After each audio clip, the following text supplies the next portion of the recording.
So, a lot of people are growing ever disillusioned by the modern notions of gender equality, even those who have championed themselves for the furtherance of equality point out the alleged differences between the corresponding sexes.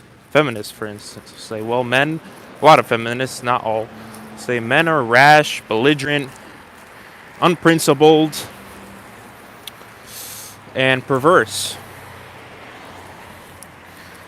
Now you have some men in response feel as though women are incurious and illogical, capricious. They cannot remain steadfast or loyal to anything except their own whims. But wait a second, this sounds very similar. Now, which corresponding sex is more objective in their evaluation of the other? Right? I would argue there's more differences amongst individuals of the corresponding sex than there are across the corresponding sexes in general, right? Look at modern culture. Men drink, men smoke weed, women drink, women smoke weed, men are promiscuous, women are promiscuous. Men have average IQs, women have average IQs. I'm not saying everyone is like this. Even people who do follow conventional norms often have their own unique differences and can still maintain some professionalism. I mean, when I went to school, a lot of these kids who were like partying and drinking and taking drugs, they were still fairly successful academically, studying business and finance. And I'm not necessarily saying you shouldn't have fun, but a lot of people who happen to have too much fun hedonistically often don't really think about the consequences of their actions and other aspects of their life, right? But even the smartest people, in the conventional sense of the word, can do stupid things, especially for love, right?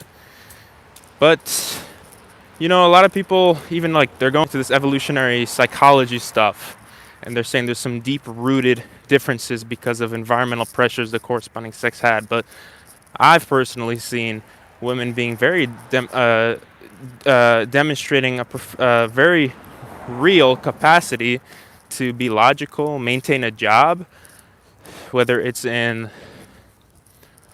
the medical field, whether it's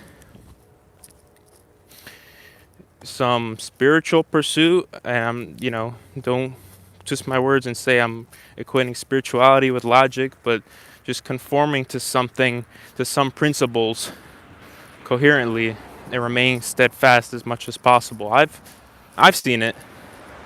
Statistically, I think more women are actually college graduates now. Is it because of the emphasis on equalizing everyone's differences? No, a lot of women are very studious and very logical. They can understand very logical concepts when they have to, right? A lot of them can be very calculated in their dealings with other women or in the pursuit of relationships with men, sort of scanning any semblance of insecurity to gauge a potential partner, right? That's not unbridled emotionality, is it? Or maybe one could argue they're still bound by the constraints of their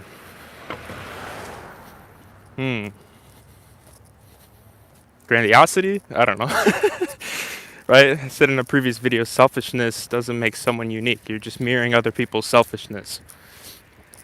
But, I think this disillusionment with modern gender dynamics is in large part because these sexes are held to different standards. There's even a video I was watching by Richard Nixon. He said, in negotiations, you always want to have a woman on your side because the woman will always be treated differently. And I remember personally when I was first did a driver's test and I failed, right? I made a couple mistakes, some more serious than others, and I failed. And the male driving instructor, he kicked me out of his car, he ridiculed me, that was that. There was an attractive woman, took the test, made very similar mistakes, and he passed her for that. So this can permeate into politics, into academics, so on and so forth. Right? You could be a handsome, intelligent man, and other men will be extremely envious or vindictive towards you, but they'll treat a beautiful woman they're attracted to completely different, not with the same dignity as a human being. So even men who are not traditionalists in the strict sense of the word often hold unconscious biases for women. Some people say Christianity is an effeminate religion. That's another can of worms. And Islam, I guess, would be seen as more patriarchal, right? But, I've seen this interesting phenomenon that the Western world, but this really permeates practically everywhere in the world, except some pockets of different subcultures. And I don't think the West is necessarily responsible for this. The West just, in a way, amplified it. But the West is associated with this disillusionment with gender dynamics. A lot of the genders are disillusioned with each other. You even have like sayings. Well, women are from Venus, men are from Mars. Right? Those become little cultural maxims. How many people really believe that? I think a lot of people don't want to believe that. They want to pretend it's not real. I don't know how widespread or common a sentiment that is. But it's big enough for it to be noticeable, to where there's now a lot of people reporting loneliness. You're seeing birth rates declining. But there's obviously economic reasons for that as well. Cultural, moral reasons, right? I mean, if you're going to be a Mormon or an Amish person, obviously you're going to have a significantly higher birth rate, or a Muslim. But there's this disillusionment of young men, some men, sensitive men, they want love, they want relationships. Hey, buddy, I know you want to eat me, but now's not the time. And then you have, in like very patriarchal societies or theocratic societies, you have the women who they didn't necessarily have the free will or the sense of free will to pursue their own destiny as an individual.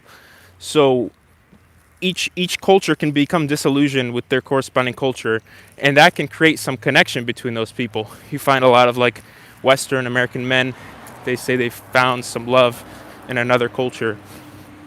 Sometimes it's genuine, sometimes they're being used. It really depends on the context, because one sees in the other something they don't necessarily have. One sees freedom, the other sees humility, right? So just some thoughts. And obviously attraction plays a role, physical attraction, so on and so forth. Physical attraction is like the magnet, and the personality and the values. I think on the debate of physical attraction, that I think some of that is biologically determined. I know it's very unpopular because, again, it goes back to wanting everyone to be equal. There's a sort of disillusionment with biological, I don't want to call it biological determinism, but just the notion that some things naturally occur. That's controversial not only on the left, but some aspects of the right. But I won't go into much detail. But I guess Christianity kind of, or certain interpretations of Christianity influence this as well, like the flesh being a sin and all that, right? And the beauty and all these things not really mattering. Am I saying they matter? I'm not really saying anything. I'm just making an observation here. But people's social standing oftentimes matters to them, right? But yeah, they're held to different standards. For a man, you're not supposed to cry. For a man, you're not supposed to complain. For a man, you're not supposed to really be perverse, right? Even there's more acceptance of bisexuality of women, I would say, amongst some spheres. Again, I'm not really placing an opinion, but I have my own opinions. right? I would be seen as conservative in some aspects, but for even mentioning these things, it would be pushing boundaries, right? That, I'm countering that notion that men can't be emotional or men are more logical, or um, or that any sex is more honest or noble or sincere. I mean, in a way, were more vulnerable throughout history. But if you look at other animal species like hyenas, spotted hyenas, the females are much larger. They were exposed to more testosterone, and that makes them have more physical prowess. And the men are actually more submissive, interestingly enough, but they're both biologically male and female, respectively, right? Because there's this notion amongst the black pill and so on and so forth that a man has to be kind of cruel and conniving, a little witty, maybe a little callous, but it's kind of show intermittent love, which is like love for short bursts, and that plays on dopamine and this and that. But that's assuming people are bound to the constraints of their biology or nature. It's often very vague, right? Who's more emotional, less emotional? Another thing I forgot to add in a recent video of mine, kind of casting doubt upon that notion or stereotype that women are more emotional, maybe in some sense, is that which emotions are we defining? Are they ruled by anger, by sadness, by guilt, by shame, by excitement, by disgust?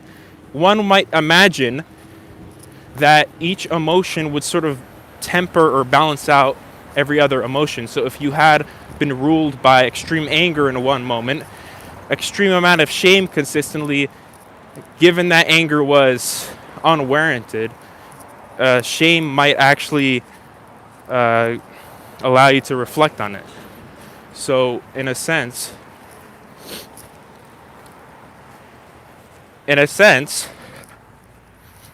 they're implying that it's one emotion, but they're being very vague. Which emotion is that? Or are they referring to instincts or impulsivity? That they feel a desire and they go for it.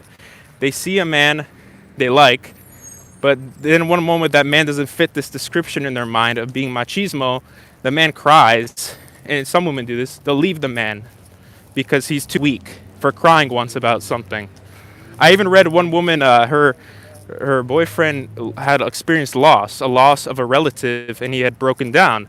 And in that moment, she said she had lost all attraction towards him and subsequently left her partner. She garnered a lot of criticism for it, but imagine if a man had said something like that about his girlfriend, right? Because a lot of men love sacrificially. Not all. I'm not saying men can't be disreputable in some sense. But imagine if a man had said that culturally, how much criticism that would garner. So there's this taboo about men and emotionality, of being stoic. Obviously, men, a lot of us, we have to be, we can't crumble under uncertainty. We can't crumble under pain. I mean, sometimes you should be vulnerable, but when it's necessary, right? We're thinking in absolutes here. If you're a warrior, if you're a fighter, if you're a soldier, if you're an artist, you are impassioned by something, right? Otherwise, you just be at home doom scrolling and eating junk food and just living in hedonism, emotionless. Is that a man? So I'm questioning these firmly held convictions and these cultural stereotypes that a lot of people espouse, because they do more harm than good. Now, if it were true, maybe I'm wrong, and I always suggest it's possible I'm wrong. Maybe it's true. Maybe I'm wrong. Maybe it is biologically determined, and maybe I'm just not understanding something. That's my epistemic humility speaking, or my sense of epistemic humility. Maybe I'm wrong. But what's the solution then? The solution is often something very vague. It's religiosity, a return to religiosity. It's some really desperate measure. It's some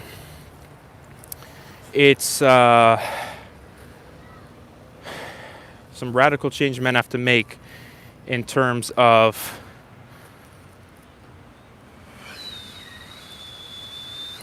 athleticism, I guess, or they need to appease her sensibilities.